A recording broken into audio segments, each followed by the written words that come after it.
All right, so in this training, we're going to be talking about how to buy Airbnbs, or let's just call it a short term rental. But we're going to do it with some creative financing strategies, which is it's pretty cool. It's not just the traditional way of just buying a property. I think when we look at, this is really our exit strategy. So we're going to buy the property, acquire it somehow, and then this is going to be the exit strategy that we're going to use. And obviously, it's pretty popular right now. So, super excited to get this out to you guys. All right, so let's get going. I know this may seem very basic, but just hold on for a second. I'm not going to really spend much time on what a vacation rental is, but just look at it as a short-term property and accommodations that travelers are going to use on a short-term basis. I think most of us have pretty much have heard this, but you also got to look at it's just not a single family house or a condo. Even an RV is becoming pretty popular right now. People are buying RVs because they can buy them on a 20-year note for like 30 grand. And then they'll actually rent out spots in different locations, not necessarily just an RV park, but they could go and just rent these things and they get pretty good money from them. And the return on investment is huge when you think about you can buy a pretty awesome, well equipped RV for around 30 to 40 grand. And the payments are super duper cheap. So even if you went and financed something like this, you could go do it. So just don't look at this business as just a single family home or a typical condo. Okay. Obviously, some of the big players out there where you're going to search Airbnb, VRBO, and HomeAway, and there's definitely more. I don't want to say that these are going to be the big three here. You got Booking.com and a few others out there as well. But these are going to be the big ones that people are going to go search. And this is also the place where you're probably going to advertise your property, so just keep that in mind. And one thing you definitely need to check out is that all of these different companies, they charge a different dollar amount. I know HomeAway, they just went, I wouldn't say just went, but they actually reduced the cost where they have like a yearly membership fee. And then they can reduce the actual booking fee. But you definitely want to check them out. Airbnb, VRBO are going to be the top two by far. And you're going to see that in some of the statistics that I'm going to share with you guys. So, all right, so why invest, right? Why actually invest in a vacation rental? Obviously, a lot of advantages. Millions of people are doing it, and they're doing it everywhere. And when I say vacation, it doesn't have to be sitting, on the beach somewhere. I want you to when I say vacation, it's more of a short-term rental. You could do this in just a small town. Just where our home office is, Peachtree City, Georgia. I wouldn't say that would be a vacation destination for most people, but there's a ton of these vacation rentals right there because people are always, from business trips and all kinds of different things. But let me just give you a few of the big ones. Obviously, you can earn a lot of income, right? So versus if I were to just rent the property out to a long-term tenant, you're going to get a lot higher income on a short-term basis, which is nice. And that's going to keep just compounding and compounding. So obviously, income potential. Then you look at demand. Look how many people, especially right now, they were so sick and tired of sitting at home. What do they want to do? They want to get out and go on vacation, go do something different. So the demand is even getting much higher as well. Helps the local economy. I just saw an article, Bo, where San Diego put out last year. And you think about this is just at the, I would say just in the beginning stages of, where we went into COVID about in March, but just prior to that, they did a study where they generated about $85 million just to the local economy. Because what do people do when they go there? Spend money.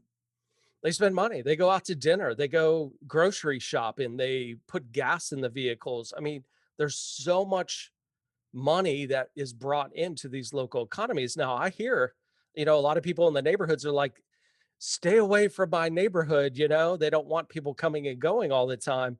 But, the flip side to that is that it really does help the local economy, especially if you are in a vacation area.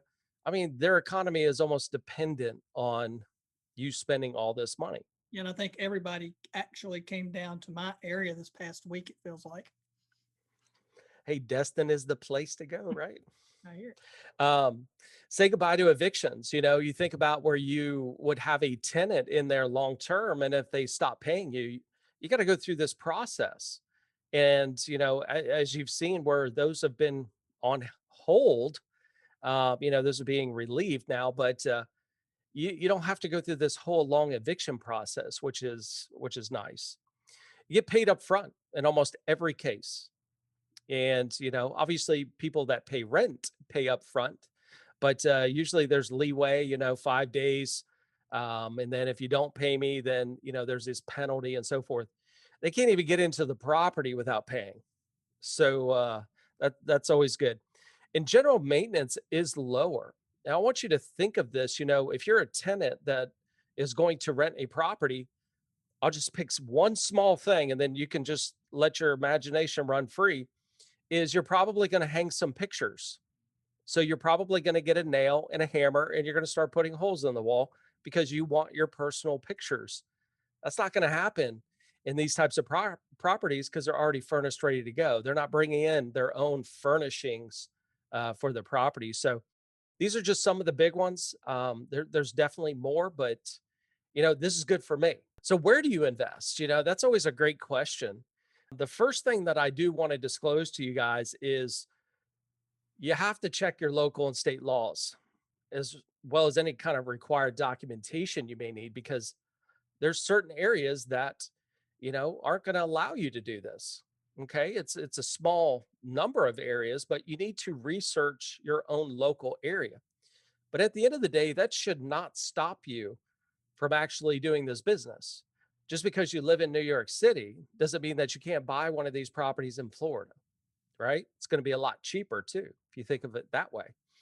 So definitely check your local laws. That's not something we're going to cover because it just varies all over the place. We couldn't possibly even know of all the laws across the country because it could be from a small local town to a major city.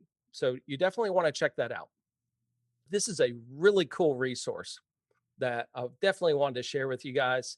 It's called airdna.co, not .com, .co. And you can put in any area and it's going to give you the statistics. It's going to give you the current properties, what they're asking for rent. It'll tell you, even are they using Airbnb or VRBO or something else? They'll give you a percentage that will help you understand where, this particular area, most people are using maybe VRBO versus Airbnb. And of course, you'd probably want to advertise on both, but it's a great resource. They do have just a free version and they do have a paid subscription plan. So if you're going to be doing this, this is definitely a place that you want to check out. All right. So how do we market for these leads? I'm not going to go into every specific kind of marketing, but just think about your local area at this moment, driving for dollars or doing direct mail, online marketing.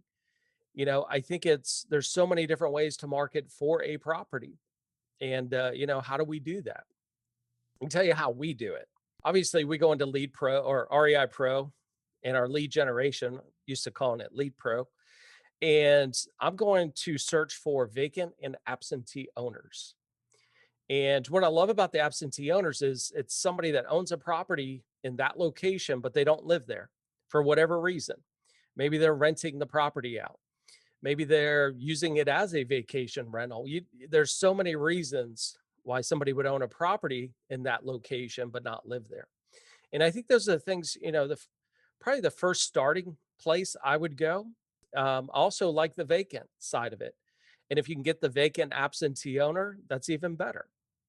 But I wanted to share with you guys, especially for all of our REI Pro members that are on the call, what filters I use in here. So the very first thing is equity. Now, generally, when you're like wholesaling real estate, you have to get a good deal, right? Because you got to buy it at a cash discount price. But with creative financing, you don't. And that's kind of the beauty. So if most investors are focusing on just the high equity properties, this is a huge marketplace for you. because I'm going to put a minimum of 20%. You could even put a maximum of 50%. You could put a maximum of 60%. It really doesn't matter because this is a marketplace that we don't have to get a cash discount. Would it be nice to get a good price? Sure, but you don't have to. So the very first thing is that equity percentage. Number 2 is the price point. So I think a great starting place for most people is just that what's that middle price point? Now, if you go on the REI Pro dashboard, you can put in some areas, find out what that middle price point is. If not, there are many resources online. You could just Google it for your area, find out what that middle price point. So if where you live, let's say is 350,000, I'm going to start in that 350 maybe to 450 range. The reason why I do that is because we could just make the numbers work. Now, why do I pick the middle price range versus maybe the lower price range?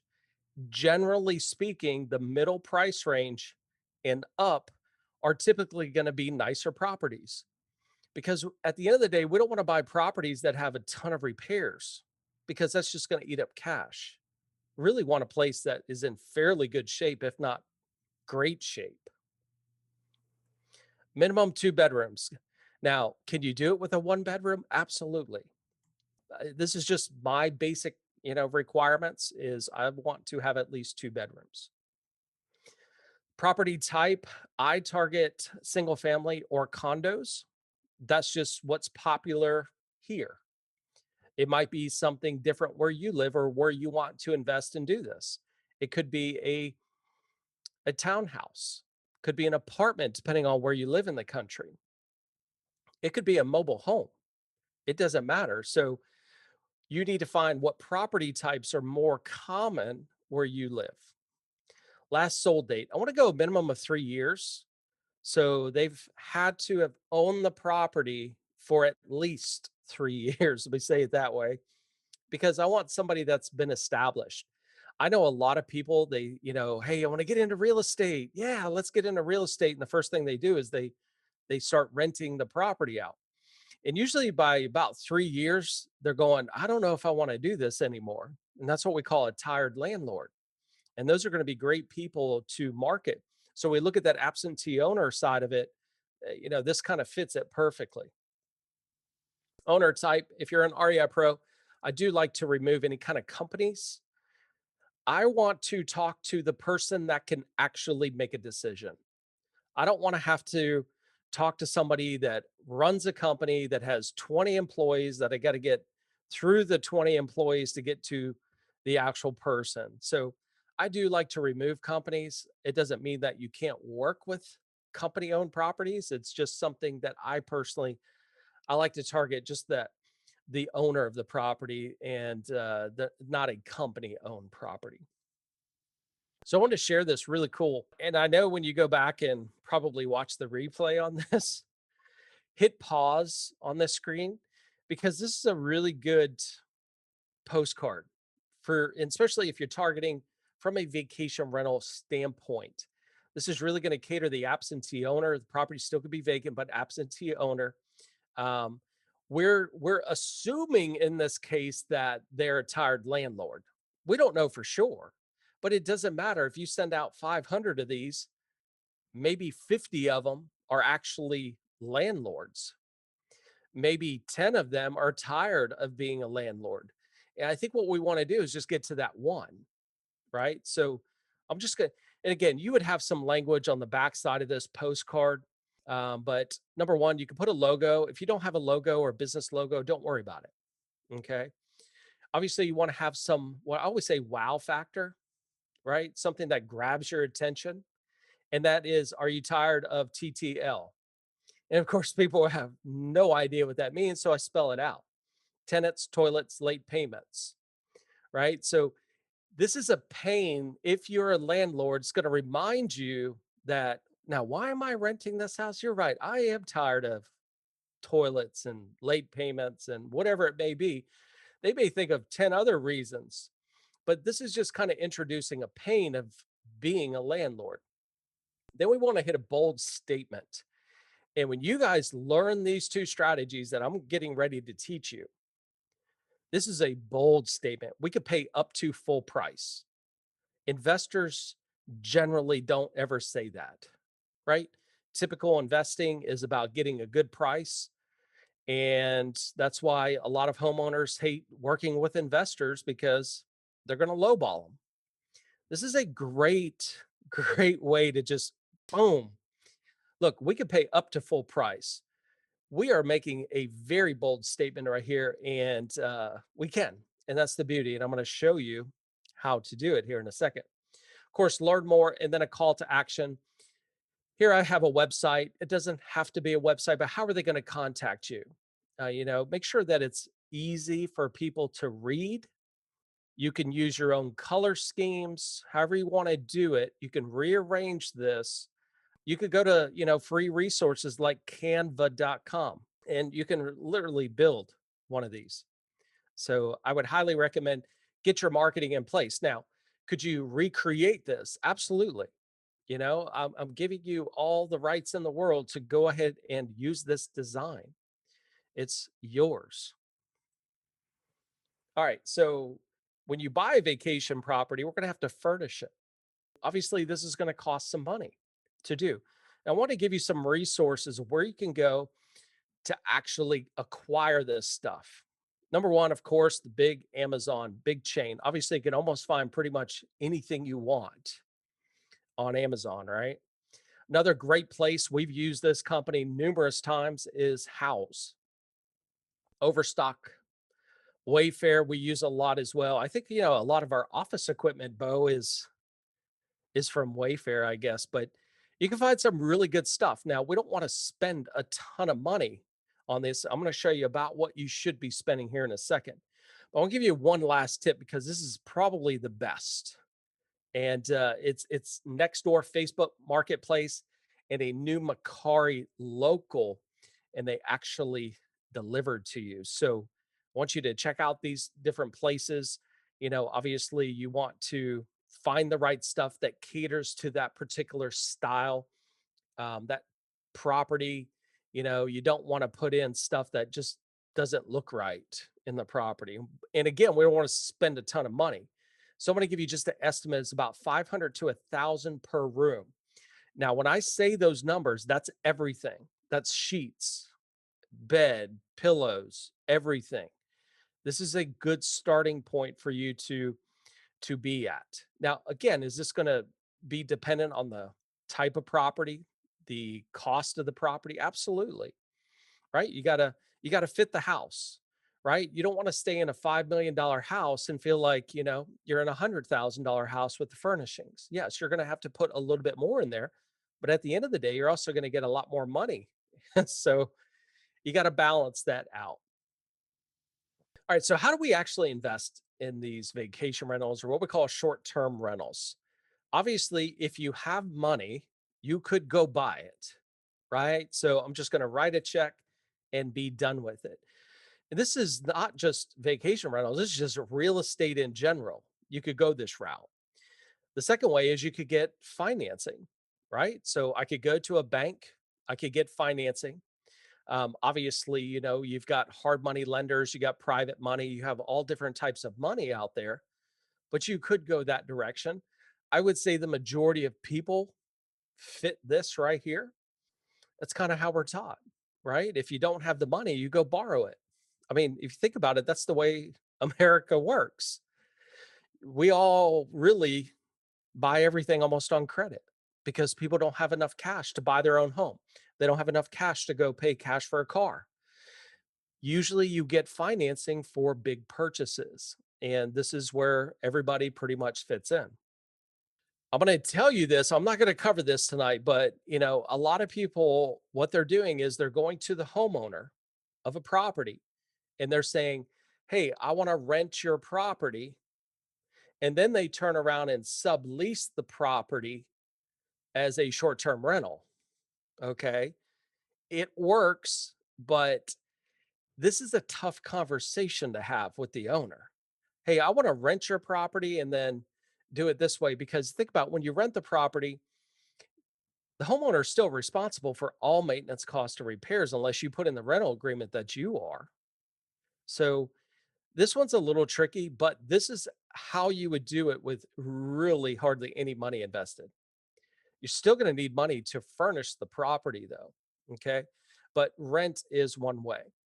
Some of the creative financing ways is the lease option, seller financing. This is what we're going to talk about. So I don't want you to just say, hey, one way is the best way.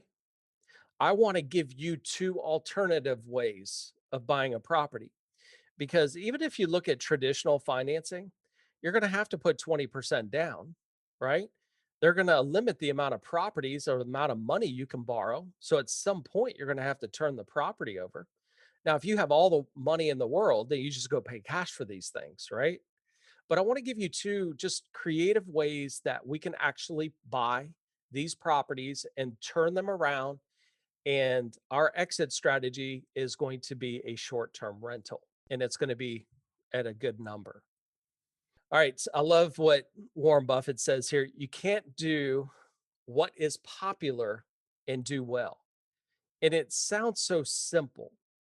If everybody's doing the same thing, how do you do well at it? Right? It's the person that stands out. They're doing something different. Maybe they saw something ahead of time and just started working towards it, and then it became big. And that's what I love about this particular quote is you got to do something different. And that's how I look at creative financing.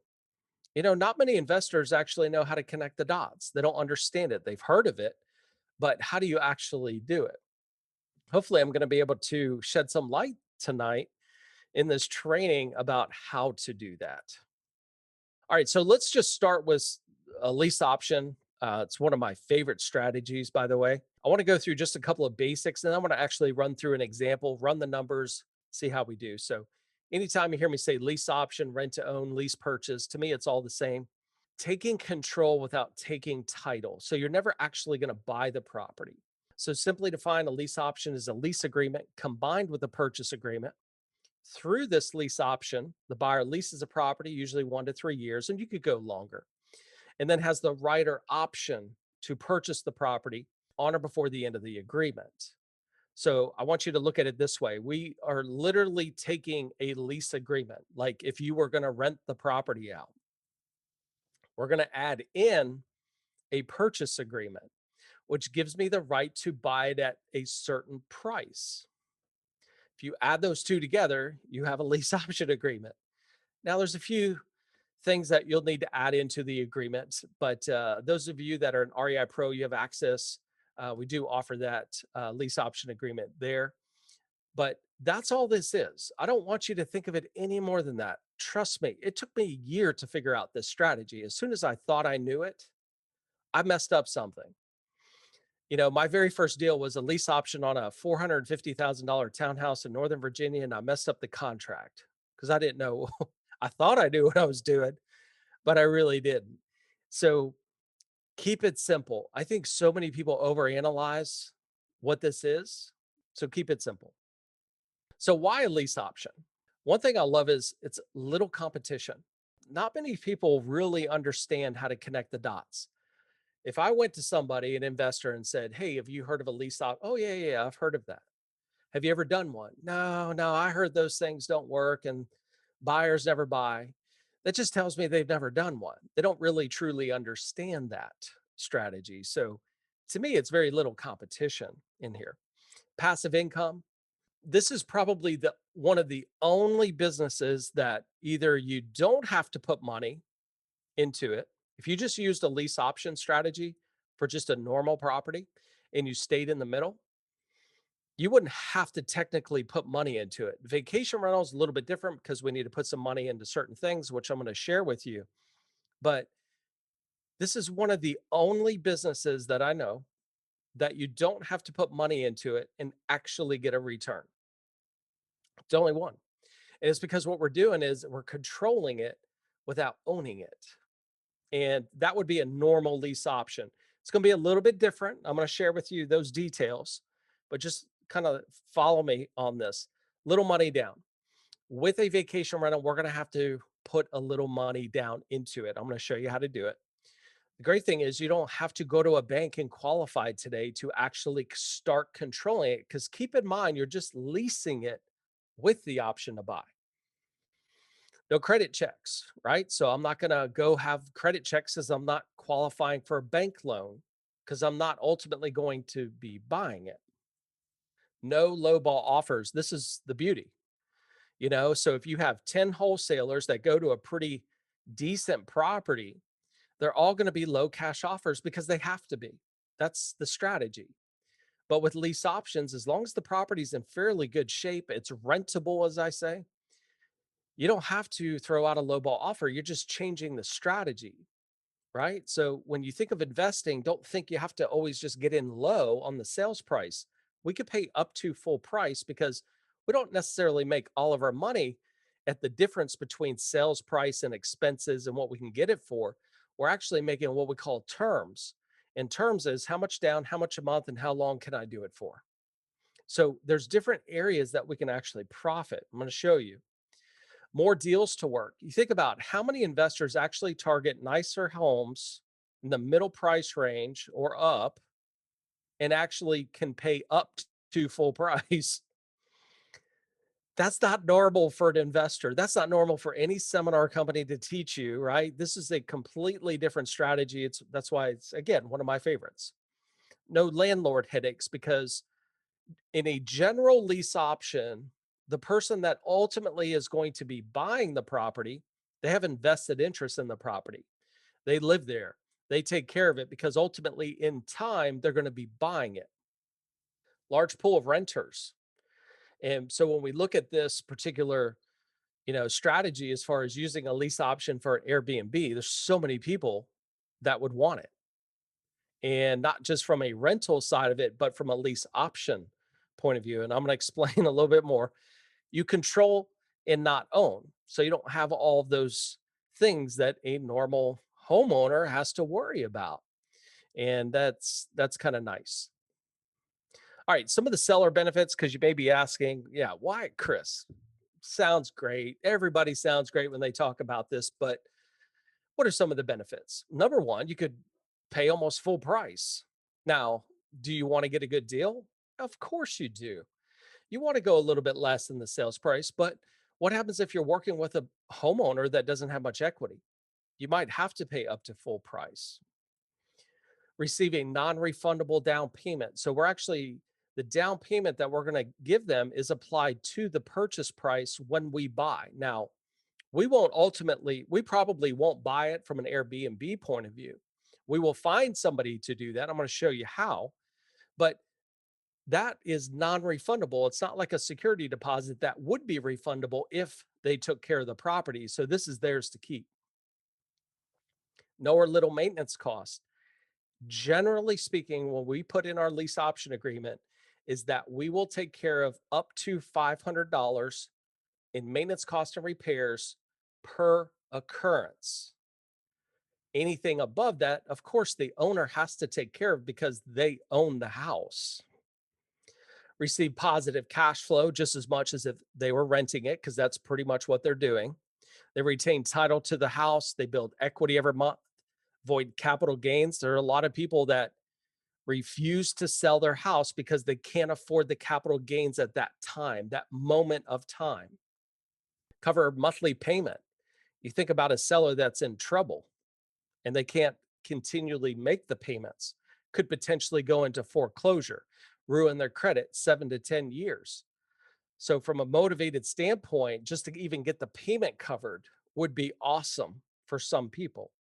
Avoids home sitting vacant, right? You know what happens generally when a home sits vacant for a long time? Somebody vandalizes it, right? Then you got squatters in the house. Think about somebody could get hurt on the property. And so it avoids that. I have seen so many and worked with so many homeowners where the neighbor actually parks the car in the driveway so people that come by don't think the home's vacant.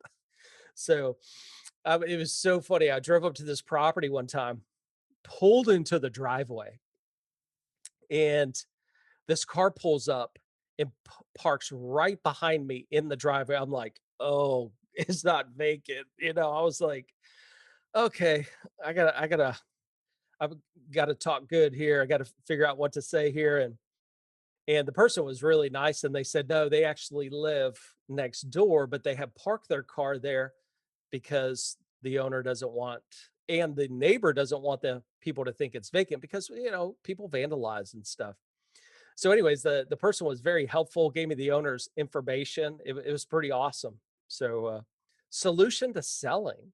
I think people get stuck on, yeah, but Chris, my market is hot and sellers are getting multiple offers. Well, that's great. We're not talking about those properties. We're not talking about the properties that you probably even see for sale. We're trying to find properties where people have problems. Problems is that whole motivation behind what we do as investors. It's finding that solution. And a lot of times, depending on, the specific situation of the owner, we are providing another solution. It's not just the solution of, hey, I'm going to pay cash for your house and here's what it is. Well, what happens if their mortgage is higher than that? They can't sell, right? So maybe they don't have much equity in the house. So we are providing another solution. It's definitely smarter than renting and potential cash flow split. Who's to say that you couldn't work with the owner on what you're going to do? Could you not go to the owner and say, hey, I want to do a lease option. I'm going to turn around and use it as a short term rental. And could you not give them some of the cash flow and some of the profits? So basically, they're allowing you to use their home while you have the strategy knowledge and all those things that you're learning, and you're coming together as a team to do this deal. Just because you have an owner doesn't mean they understand what to do with the property. You, me, and a lot of investors, yeah, we already know what to do. But that doesn't mean that everybody knows what to do with the property. You're going to eliminate evictions, avoid constant maintenance costs. Because think about it, this is not a traditional renter that's coming in the property. They're not bringing all their belongings, tearing up the property. They're not, just think about moving your bed and you hit the wall, right? You got to go repaint the wall. So there's a lot of things that really avoids this higher maintenance costs that you're going to have in these properties. All right, so let's go through an example because I think when I go through an example, the numbers, it starts to really click. So let's just take a single family home, 4 bedroom, 2 bath, 2,500 square feet. I check the rent value is 2,650. The home value is 365. Now that doesn't mean that it's 365 in its current condition, but that's generally what this home would sell for based on obviously comparable sales. So we want to create this lease option agreement with the seller, and I'm going to offer 350. Now, is that less than 365? Yes, because I can pretty much walk into any home and find stuff wrong. I mean, pretty much. I remember this for sale by owner, Bo. It was in Austin, Texas, and it was a young guy. And so I go in and he had it, he learns on Google how to sell a house, basically, right? Mhm. And I'm talking to him and oh man, he was just, hey, yeah, I did that to this property and I improved this and I did that. And he's just so proud of everything that he did. And I looked up to the ceiling and there was paint. Like, when you paint the ceiling, like the paint had dripped down on the top on the wall and it was like all over. Not a And professional painter then. yeah, so I pointed to the ceiling. I said, "Did you paint the walls and the ceiling?" He said he was so proud. He's like, "I sure did." I said, "I could tell. You could see all the paint coming down." Like he didn't even see it. And because I was a little sarcastic, it caught him off guard.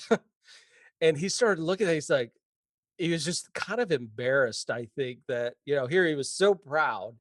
But I'm just saying that you can pretty much find stuff wrong with almost any house. We have been in enough houses to tell you that. Even the ones that you think are like in perfect shape, you can usually find stuff wrong. So no, I'm not going to go full price is the point, because the full price would actually be the property in its perfect condition. Okay? It's not like this house was just remodeled is my point. So down payment, let me go both of these because down payment, monthly payment. So if the homeowner was going to rent the property, now keep in mind, may not be a perfect home in perfect shape to sell at 365. They may not be able to get the full rent value. So we see the rent value is 2650. So I'm always going to start less than that because in a standard lease option, I would have to go to the 2650 in order to cash flow. I also understand that we're using this as a vacation rental and we're going to charge a lot more. But my down payment is generally the exact same dollar amount as my monthly payment because it's like a security deposit. That's how, a landlord's going to look at most rentals is a security deposit, is first month's rent. So that's how I come up with that number. Now, keep in mind, could you negotiate that? Absolutely. What happens if they say, well, I really need 3,000 down? Okay, I could probably make it work. Okay, so keep in mind these numbers are flexible. I want to go 3 years on this deal, meaning that I have the option to buy this property tomorrow or up to 3 years. Okay, so I have that option. What if the seller said I can only do it for 2 years? Well, if the numbers work, go 2 years. I think, don't set this in stone because that's what you could literally make 10 different lease option offers to the exact same property. If the seller wants more on the sales price, I'm going to give them less down. If they want to go less years, I'll go less on the sales price. I can change these numbers. I always said if the seller picks the price, you pick the terms. If the seller picks the terms, you pick the price. If the seller picks the terms and the price, they're not motivated. You may want to move on to another deal, right? So just keep that in mind. All right, so let's look at this. You're going to have some preparation costs because our exit strategy is a vacation rental. So we're going to have to put down the down payment of 2,500, first month's rent 2,500. I'm going to estimate this example to be about 8,000 in furnishing. Maybe I can get away with 5. I think again, it's going to depend on the property, what you need to buy, where you buy it. Obviously, we're not putting in high dollar stuff everywhere. You can find cheap stuff, okay, that looks expensive. You just need to look and definitely use those resources that we talked about earlier. Initial cleaning, $500 after we get everything ready. I'm going to get a photographer. Don't be taking pictures on your own. I'm going to tell you, pictures is one of the most important things that you need to invest in when you're talking about vacation rentals.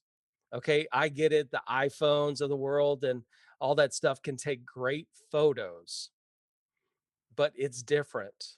Professional photographer that does it for homes, they have this special. That's what they do. I mean, And they have those lenses, those wide angle shots. It's yeah, just gonna make people want to come there. Yeah. absolutely. And they can also do some drone shots as well, especially if you're in a really, Yeah. A cool lot. area like a beach or something.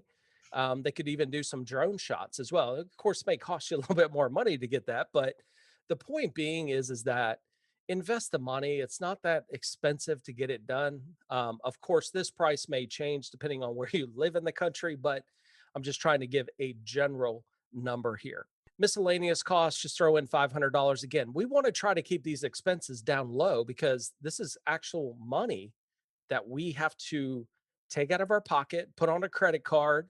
We have to do something. We're going to have to do this. So just that total cost is 14,300. Let's look at some of the monthly income and expenses. So this particular example, and it's going to change, and that's why I definitely check out that resource, the Air DNA, because you're going to find out exactly what you can rent. I took a low number here, guys, of $200 per night, just kind of an estimate. Okay. These things are so popular that, I mean, I've got students where they're booked 8 months straight. I mean, it's crazy. There might be a day here and so forth, but they're booked. And so I just took a low number. Again, you can make a lot more, you can make less.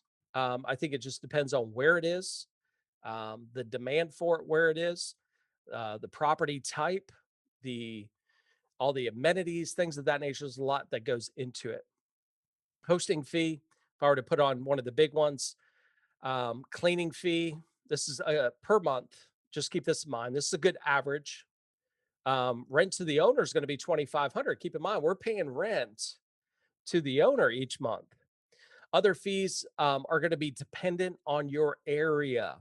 You know, you could have some special taxes in the area that you have this property. So you want to check all that stuff, obviously, before you just start diving into the game and realize later down the road, it's like, oh my gosh, it's this, I didn't realize. So just do some basic research. Total income 1325. It's pretty good, but it's not a killing, right? I mean, but it's a pretty good income. I'm going to keep going with this example a little bit more. Now, my upfront costs are going to be 11,800 because just keep in mind the first month's rent, I'm going to get somebody booked as quickly as I can. So they're paying me.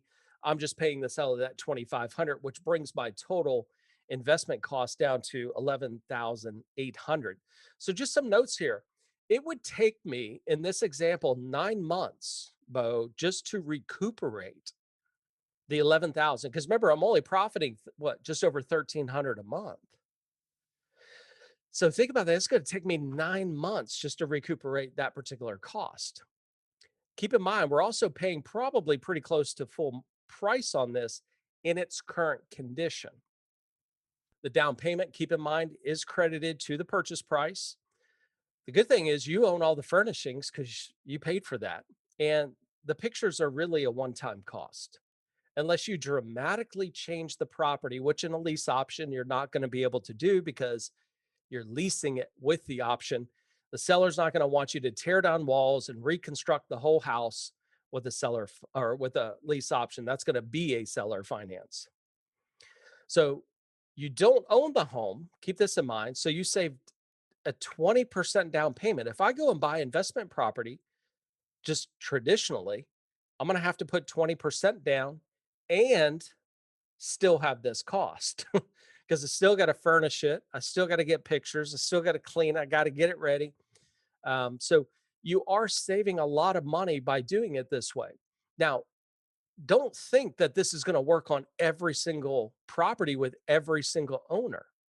Tonight is about giving you some creative ways to really get into the game at a very low cost. Okay. So you may still buy traditionally some properties, but eventually you're going to run out.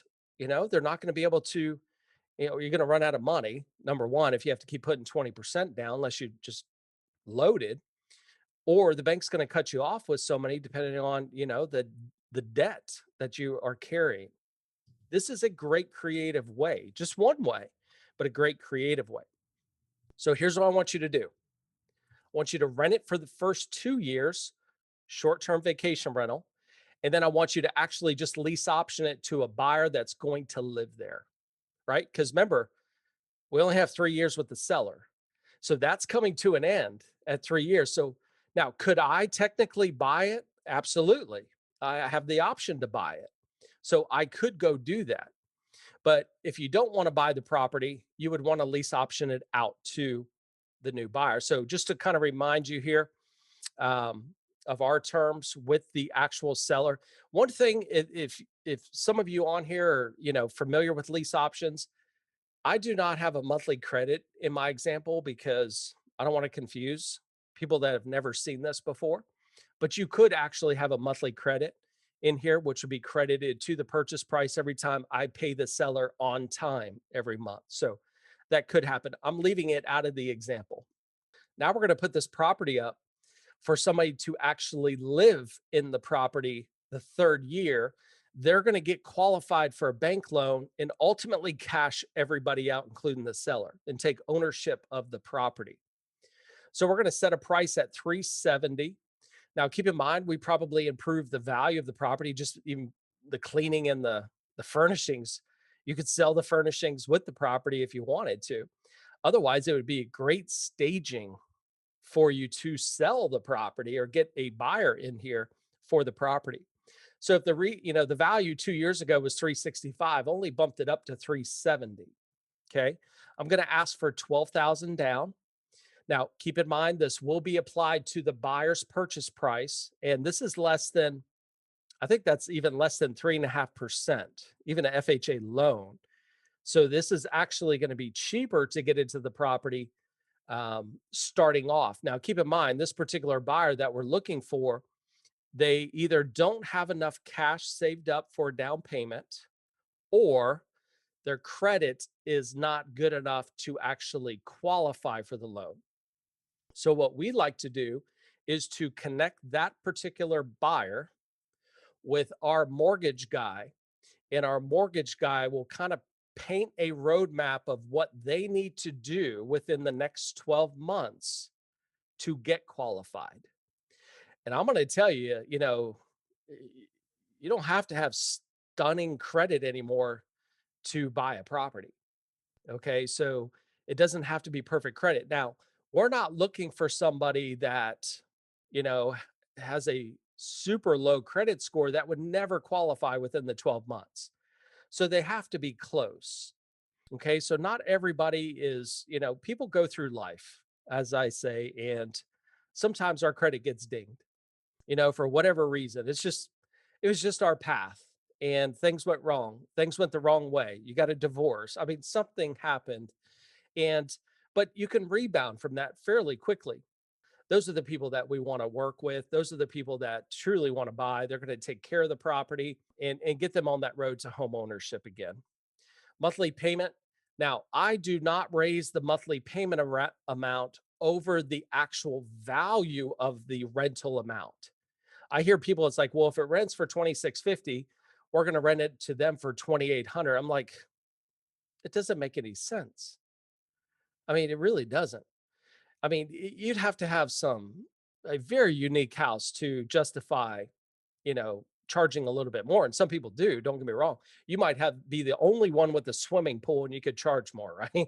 You're the only one that has a fenced in backyard and so forth. So some things can justify it. But just generally speaking, I don't like to raise that. What I'd rather do is get a little bit less with the seller. Okay. Now, we only want to do a term of 1 year. At the end of the day, we only have 1 year. But even if we had 3 years and we did this the first year, I only want you to do it 1 year with the new buyer. Because if they can't buy, you could extend the agreement, you could find somebody else, and so on. We'll have to change the agreement. Our very first profit center here is the 12 grand, which is the down payment from the buyer.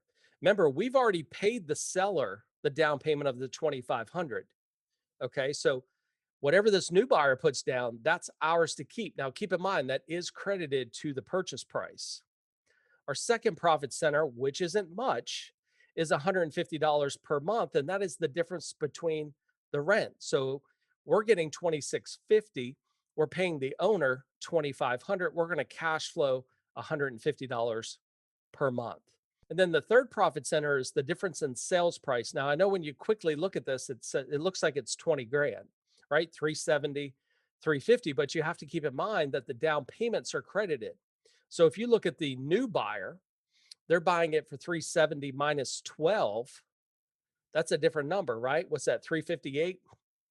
And then you have 350 minus 2,500. So what's 247.5? So, or 347.5. If you subtract that difference, you're going to get the 10,500. Now, when this goes to closing, so think about this. We put the buyer in, they work on their credit, they work on whatever they need to work on to qualify for the bank loan.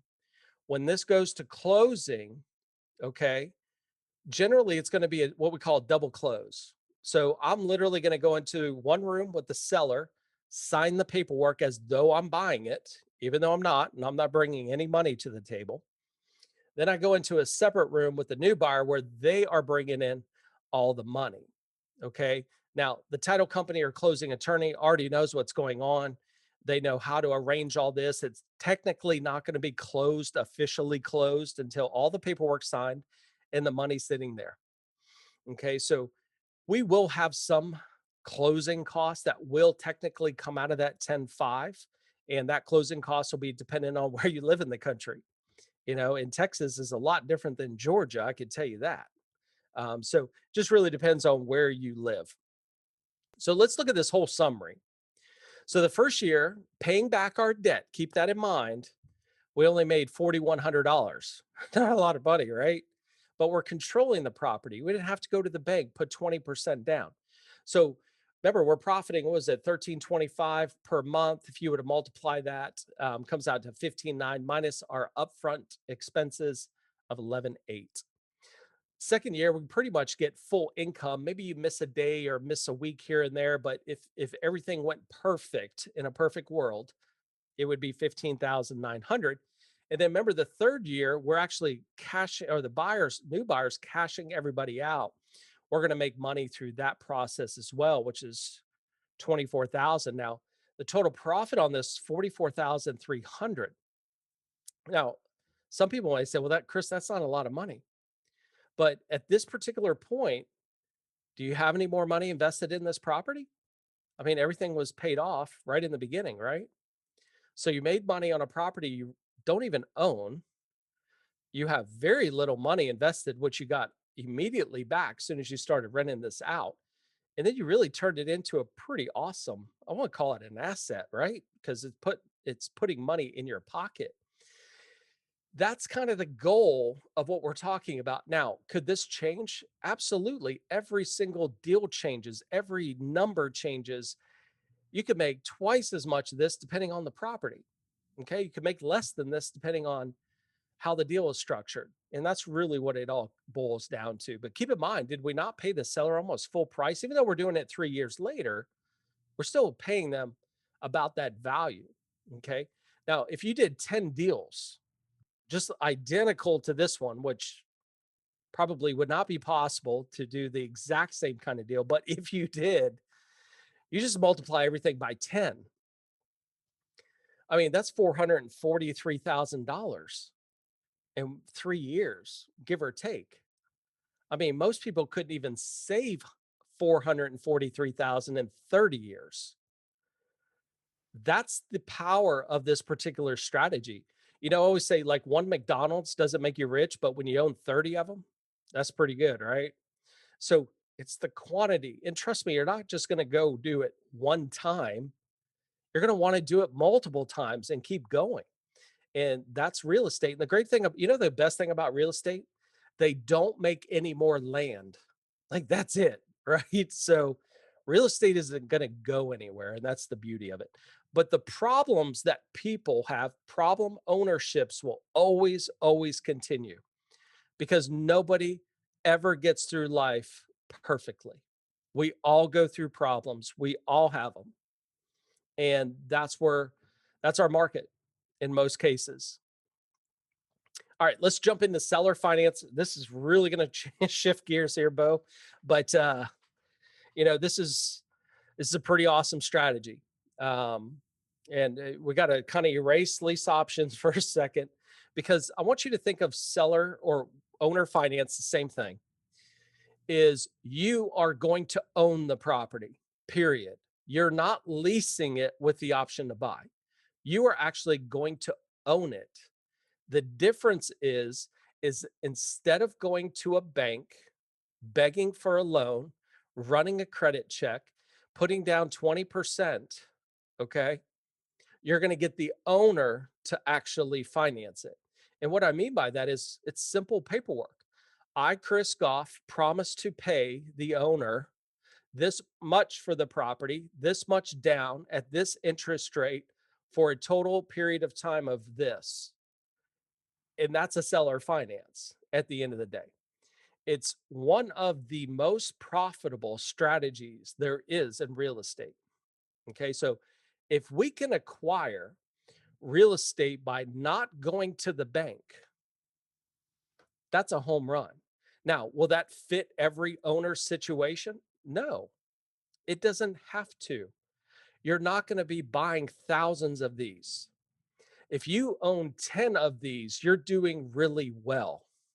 You're probably doing more than most people. Okay, so just keep that in mind. We're going to go through some of the pieces here. One of the great things about seller financing, it's little to no money down. Again, what we're trying to avoid is going to the bank and putting that 20% down. Even if you went to a hard money lender, you're still going to have to cash it out because hard money lending is very short term. It's at a very high interest rate. You're going to have points. You're going to have higher closing costs. There's a lot of reasons, but low fixed interest rate, of course, the great thing is right now interest rates are pretty low. So it's actually a really good time. But if they're low, if I get traditional financing, it helps me justify to the owner why I'm going low because traditional financing is low. No bank qualification. Remember, we're not going to the bank. We're not doing a credit check. Now, have I done credit checks? Yes. But if you work the deal just normally, keep in mind, remember who you're working with. You're not introducing this to a seller that has multiple offers, okay? They're going to sell. These are owners that have a situation, a problem, a pre-foreclosure, a divorce. They have no money to put in the property, a lot of different reasons. So generally, we don't do credit checks in this business. Lower closing costs, like I said before, I mean, just the points that you would have, you're going to avoid. The amount of paperwork is a lot less. So, from that point of view, it's going to cost you less. Won't show up on your credit report, which is pretty awesome, right? I mean, you're not trying to build credit with a huge debt on you. And if it's not on your credit report, that opens up other, financing your car, things of that nature. You don't have all that debt sitting on your report. Easy to sell to another buyer. If I went to a buyer and said, no, no, no, you don't have to go to the bank, I'll finance it for you. Everybody on the planet should say, I'm in.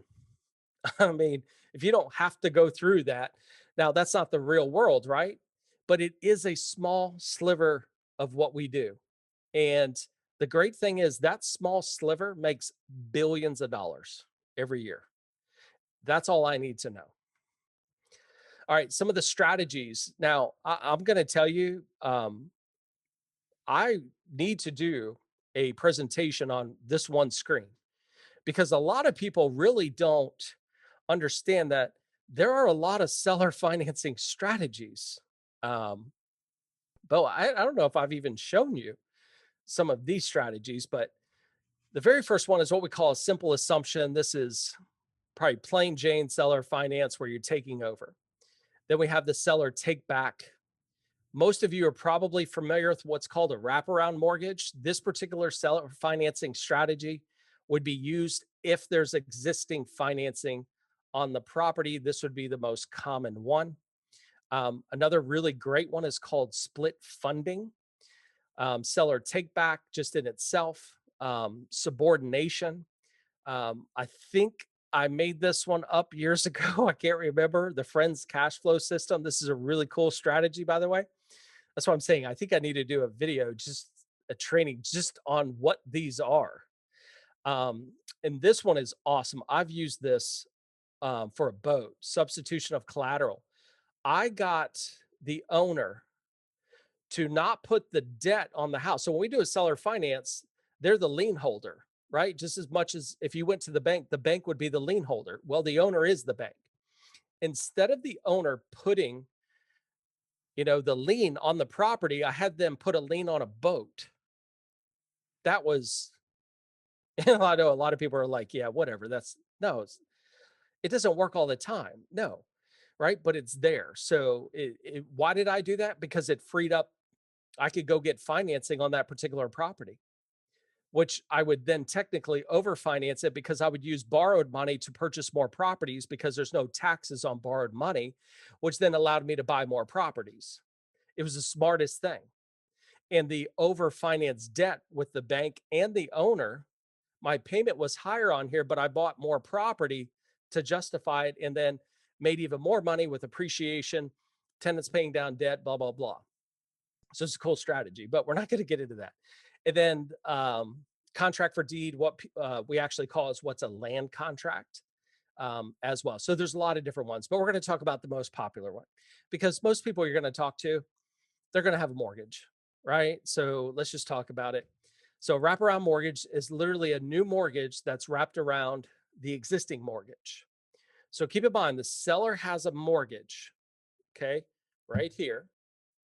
And then we're going to create a new mortgage around that. Okay. So, and this is a very small example, but I want you to just get the point of this. So the existing loan, 40,000, 25 years left.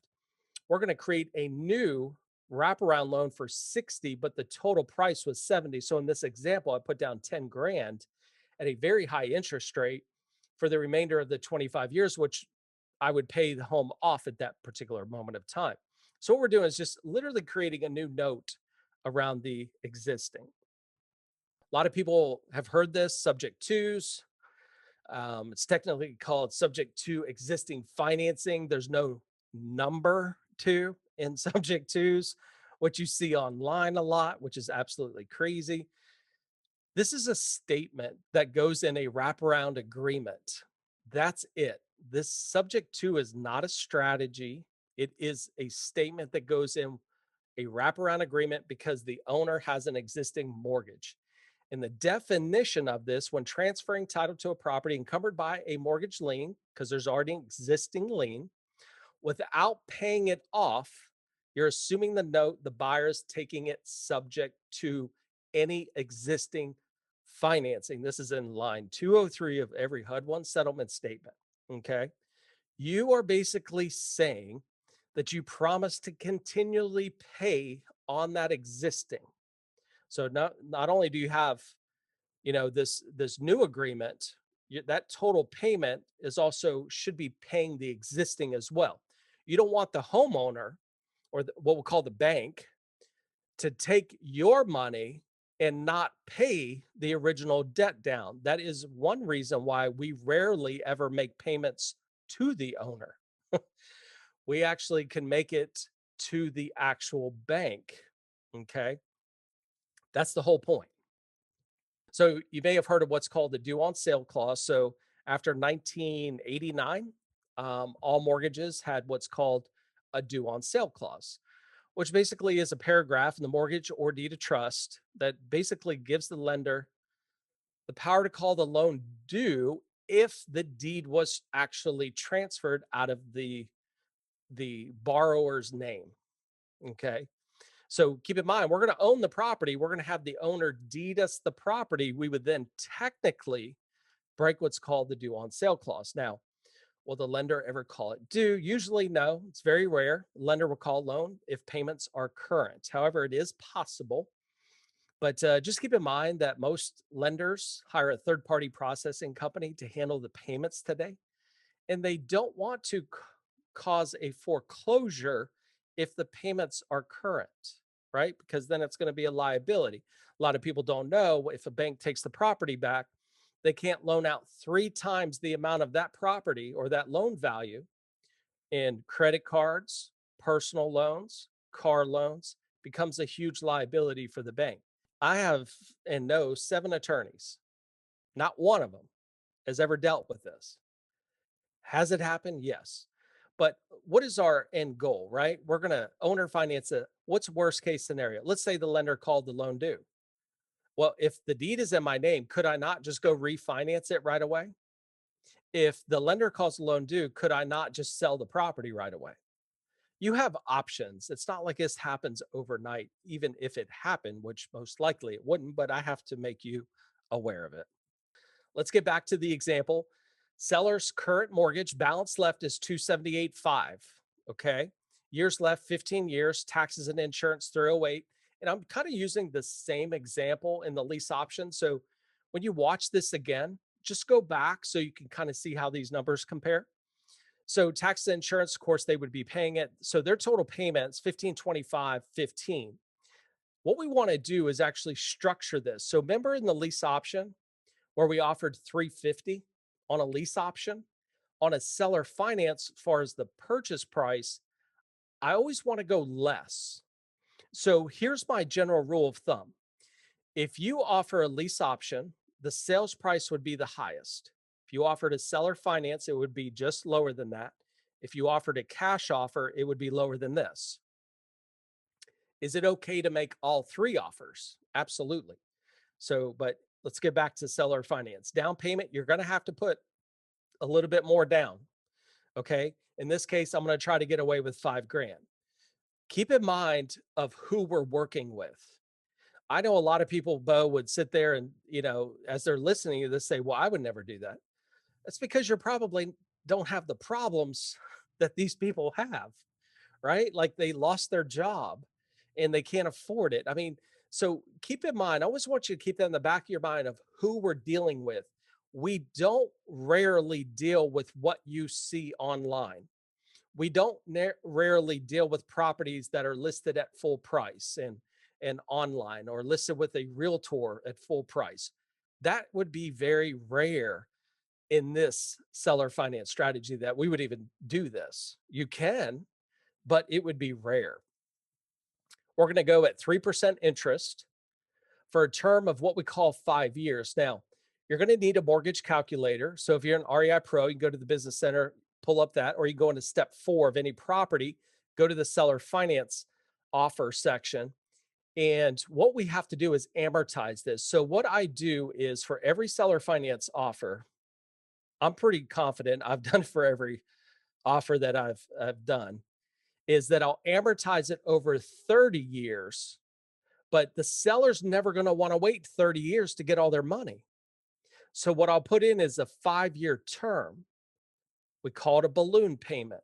So I'm going to make payments from now up to 5 years. Whatever the balance is at that moment of time, I would need to cash them out. Okay. Which we're going to talk about. Total payment on that, if you go through a mortgage calculator, would be 1349.13. Taxes and insurance, of course, keep in mind, we own the property now. The seller is deeding us the property, even though they have a loan on it. The loan's in their name, the original loan, but we're also creating a new note under these terms. So total payment would be 1657.46, which is just a little bit more than what the seller is actually paying on the original note. Okay. I want to give you a couple of strategies of getting in with no money down. I can tell you almost every deal you'll probably have to put money down, but there are cases in deals that we've done where the owner was so motivated they didn't care. They were just like, help, start making the payments. I don't care. I've driven in driveways. I've had people come out and hand me their payment booklet. I remember going to this property in Vegas and the owner was packing up the rest of his stuff, walked out and he said, good luck. I mean, it does happen. Okay. But let me give you some tips on getting in with no money down. This is good for lease option and this. So if the seller wants a ton of money down, I always say, hey, look, I can't make a double down payment. And the first thing the seller says is, what's a double down payment? And I know that every property needs repairs. So I'll say, I don't want to put a lot of money into the property and give you money down. To me, that's a double down payment. If they say, Chris, I don't care about your double down payment, I need money down, then you go to the next one. You could technically raise the purchase price. How about if I give you a little bit more on the purchase price and zero down? Because think about down payment money is coming out of your pocket or off your credit card or something. So it's nice to get that very low.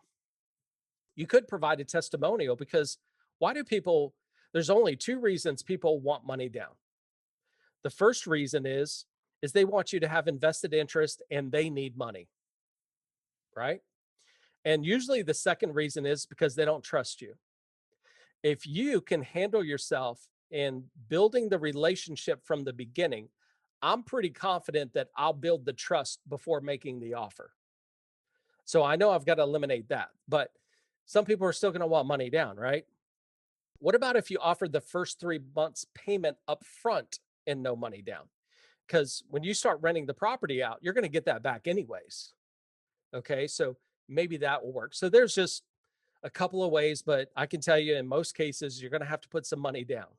You don't want to put a ton of money because it could ruin the numbers, but you most likely have to put something down. All right, let's look at 5 years from now. What do I owe the seller? So the balance here in 5 years would be 284,500. Total payments I've made because of the interest would be 388,000. So although I bought it for 325, the owner made interest off of me. Okay. And this would really be great if the owner didn't have a mortgage because this would be straight cash in their pocket. Now, what do we do? Well, after 5 years, what could we do? Well, number one, you could refinance it because it's in your name. You own it. And if you refinance it, you could pull more cash out of the property, right? So if it appreciates, you could get more cash out of the property, continue renting this as a short term rental at a very high rate. So this could actually be a really good strategy. You could sell the property because remember, you own it. And when you sell the property, that ultimately would then pay off the seller. You could also extend the agreement. Now, why in the world would a seller agree to this, Bo? Well, I've got a couple of reasons here just to shed some light. Mhm. Yes, there are people that just don't need all the cash. Um, one of the properties that I bought, I still own, and my father lives in it. They did not want to sell it to me at all. And they said no, they had built it for a vacation for themselves because it sits on a lake and a golf course. And I said, well, would you sell or finance it? And they said, yeah, we could do that. Now I know how that sounds so crazy. Wait. They don't want to sell it, but they're actually selling it seller finance where they're getting payments. That's right. Some people don't want to pay the capital gains and stuff like that. Some people don't need all that cash. They want to make money off of the seller finance. They're using it as an investment now and they're making money. And it's definitely making more money than if you put the money in the bank. And I've actually asked sellers that, hey, if I give you all the money today, what are you going to do with it? It's just probably going to sit in the bank and they're not going to make any interest off of it. But if they do the seller finance, this would be a good investment strategy for themselves. Could prevent foreclosure. This is one of the strategies we would use in this particular case. Tired of making repairs. Eliminates the stress. I know a lot of sellers that, number one, they don't have the money to fix up the property. Me and Bo bought a property from an absentee owner that was renting the house. He failed to put money into the house. And you know what that did? It lowered the rent value. Once it lowered the rent value, they got a lower quality tenant in, drugs and guns. And we bought that property because he was a tired landlord that had no money to fix it up. And when you don't have money to fix it up, keep it in tip top shape, you can't rent it out for as much. Ultimately, you're not making any money. All right. So why doesn't the seller just rent it, Bo? Because I know people are going to ask this question. Guess what? They could just rent it. Okay. But let me give you some reasons why they would take this offer. Tired of tenants. I couldn't tell you how many sellers I've talked to where they thought it was a great idea and then they had bad tenants and it wasn't such a great idea anymore. I know investors that have had wonderful tenants and it works great. Late payments, they're tired of. Turnover cost, maintenance costs, management fees. A lot of this, stems down to money at the end of the day. And money can change the way you look at things. And again, you don't need every seller to do this. I wanted to do this for you because I don't know if I even have a video on this. So I want to just give you, some suggestions here on how to overcome objections, right? So the seller said this to me. Now, what do I say? So the first one is, I want cash for my house. Okay. How about if you make them a wholesale offer? You could wholesale it, right? You don't have to just pay cash for it. I mean, yeah, you could pay cash if you had cash. You could go to the bank, get traditional financing or hard money or private money. But if you don't have the money or can't get the financing, you could wholesale this property. But I could tell you if you give them that wholesale offer, oh, Chris, I can't take that. No, that's too low. That's why I'm offering the seller finance. It's a great investment for you, especially if you're not going to put the money anywhere. You're going to make more money doing this than it sitting in your bank. What happens if you quit paying me? Well, the good news is I won't pay you. I'm going to pay the bank directly, right? So now, if there isn't an existing mortgage on there, you could set up an escrow company and have them disperse all the funds just to keep everybody happy, just to make sure everybody's getting paid. Okay. But why in the world would I invest money into a property and use it as an exit strategy, making 6,000 a month and not pay you? Like, that wouldn't make any sense, right? What happens when there are repairs? Well, guess what? I own the house. I make all the repairs. You won't hear from me. I won't call you about toilets, light bulbs. I'm going to put a check in the mail and send it, or I could do direct deposit right into your bank account the first of every single month for the entire term. You won't have to take care of any of it. I'll take care of it because I own it.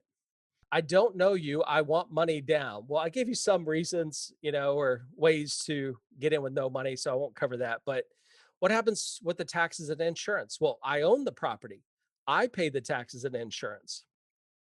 I want my attorney to look at this. Great, because my attorney is going to draw up the agreement to begin with, because there's a lot of paperwork that you really do need an attorney to draw up. Find a local RIA club near you because they will know what attorneys work with investors. The last thing you want to do is go to an attorney that has never done a seller finance agreement whatsoever. And that's really the first question that you should ask. Have you ever done this type of work before? I can tell you, I have talked with contractors that they scammed this old lady, Bo, where she wanted, believe it or not, I'm not kidding you here, a new toilet installed. Okay. One of her friends found him, this guy, at Home Depot in those classes that they used to hold about how to install this and he was learning how to install a toilet for this lady. He didn't even know how. So obviously, I kind of look at attorneys. If they don't know it, if they've never done it before, you need to ask them and be upfront with it. Can you pay me off sooner than, in this example, we use 5 years, but you could go 10, 20, 30, 15, 18, 12, 11, 3. You can pick any number you want that meets the homeowner and you and your objective with this deal. You could go any period of time. This is a great strategy if you're rehabbing houses. Think about it. If I could get the seller to seller finance this house for 6 months, that could give me time to get in the property. Yeah, I've got to make payments for those 6 months, but I don't have to go to the bank, borrow the money. I could actually rehab the house, put it back on the market and sell it. And when I sell it, that pays the owner off. That's a huge home run if you did that every single time you rehabbed a house. So our goal is to pay you off as quickly as possible. I think that's how I always say it. All right, I want to share with you one of my students here, Steve Gordon, because this is an awesome, awesome property. There's me and Steve in front of this property. He seller financed this house, 2 bedroom, 2 bath, 1,400 square foot. Okay. Bought this on a seller finance for 900 grand. Okay. It sounds like a lot. I'm going to tell you right now, purchase price does not matter in this business. I know when I got started, if I was working with a $500,000 home, I mean, I was nervous. Like, I felt if I worked the $100,000 house, that was more my comfort zone. But now being in the business, really purchase price doesn't matter. It's how you set the terms and what you're going to do with it, your exit strategy. Put 60 grand into rehab. He gets 3 to 5,000. It really does depend on the time of the year. 8 to 10 grand in monthly positive cash flow. I mean, how many of those do you need to own to replace your current income? Right? And keep in mind, we're seller financing it. So I'm not going to the bank putting 20% down on 900 grand. Okay. This property is now currently worth, he bought this property, I believe it was near the end of 2019 is when we did this deal. Today's value is 1.5 million. Look at just the equity built up into this property. I mean, let's just say you have $1 million invested in this, Bo. That's 500,000 you have in equity immediately. That's pretty awesome. Just wanted to share with you what he did to the property. As you can see, this is a professional photographer that came in, did a really good job. They did a great job of remodeling the house and putting in the things that they wanted. Keep in mind for this price point, right? So you don't want to overdo it. Um, it really does come down to the cost of the house, what you're trying to get in rents, and so forth. So he puts up a little sign. He also does I didn't get a picture of it, but he also does a bottle of wine with his company logo on it. That was pretty cool. It says small touches that you do that are going to make things memorable for people. There's the kitchen. You see the back area is very small, but you can see this house. I don't know if you see that little red arrow pointing down. So this is a block off from the beach. He ended up actually getting another property on the same street, which is pretty cool. But you can see this is literally a vacation property. People go on vacation, they want to walk to the beach, they can literally do that here. I want to show you something cool. It happened a couple months ago with Steve. And what I did is I actually took a screenshot of my phone. Okay. So you can see the date, Friday, May 21st at 5:07. I'm going to blow it up so you can see it. Says, "Hi, Chris. Hope you're doing well. I wanted to share a success story with you. About 90 days ago, I closed on another beach house. It was on the market for 1.125 million. I was able to get it for 810. People say this all the time. Well, how do you buy the property for that much? It all comes down to the situation of the owner. What are they going through? What do they need out of the property? And so on. With a bit of luck and timing, I just put it under contract for 1.13 million while putting about 30 grand into it. Just to thank you again for your help. That's a $290,000 profit. It does happen, right? If you get in the game, it can happen, right? You're going to walk into these things. People will say, well, what do I do next? Well, how do I do that? Sometimes I just tell people, look, you just need to get out and do something. Like get off the couch, get in your car. I don't care if it's just driving the neighborhoods, get involved. Okay. So just a couple of things to get started, and then we'll take some questions. I know this is going to be a long one, but it's hopefully good for you guys. Hopefully you're learning a ton. Um, because that's my intention here, and we're at an hour and a half. So, very first thing I want you to do is understand the strategy. Not only do we have entire training series in REI Pro on these strategies, you can also go to the YouTube channel and find some videos that I have on there as well. Research the market. Gave you a great resource, Air DNA, to see what's going on where you want to invest. Obviously, you want to research any local state laws. Most of them are local, but definitely check those out. Start marketing for deals. Why not put a direct mail campaign and just start sending something? You know, I mean, I see it all the time, Bo. It's like I remember with one of my students in Houston, we put some stuff out, sent some mailers. I showed up and he got a phone call while we're at lunch. And he's looking, he's like, "Oh my gosh, this could be somebody calling, from one of the mailers." I'm like, "Well, answer it." I know, but what do I say? It's like it's never going to be perfect, right? You just got to get started. We all start not Start knowing somewhere. hardly what's that. Let's start somewhere. You got to start somewhere. You guys have so much more information about this business today than I know when we got started. So you can do it without this much information. It's just we're going to speed up the process today because the amount of information that you get. Research furnishing companies where you could get stuff. You may use multiple different places to do that and make an offer. If you're an REI Pro, for all of our REI Pro members, make the offer, right? And I know people are scared that, they're not scared when somebody says no. They're scared when they say yes, right? Because, oh my God, now what do I do? But it all starts there. Isn't that the reason why you got into the business to begin with, was for somebody to say yes? Not every seller is going to say yes. We've heard a lot more no's than we've ever heard yeses. But it's the yeses is where you do well. Okay. You learn a lot through the process. You become more confident in what you do, but it takes you getting out there and getting started, which is going to be my last thing. I love what Dan Rooney Sometimes you just got to go before you're ready.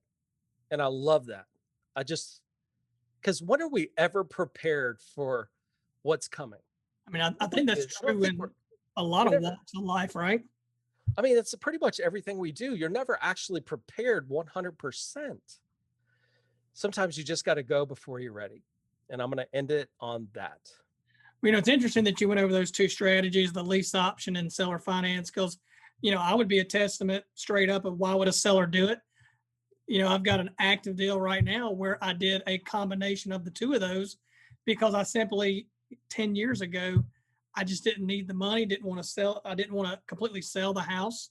So I did a lease option for 7 years first and then turned it into a seller finance with the same individual that's in there. So yeah, these deals do happen and sellers do want to do that.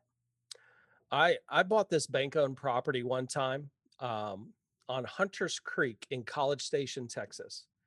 4019 Hunters Creek. You can look it up. I bought this bank-owned property and I said, I'm going to lease option it. I want to do a lease option.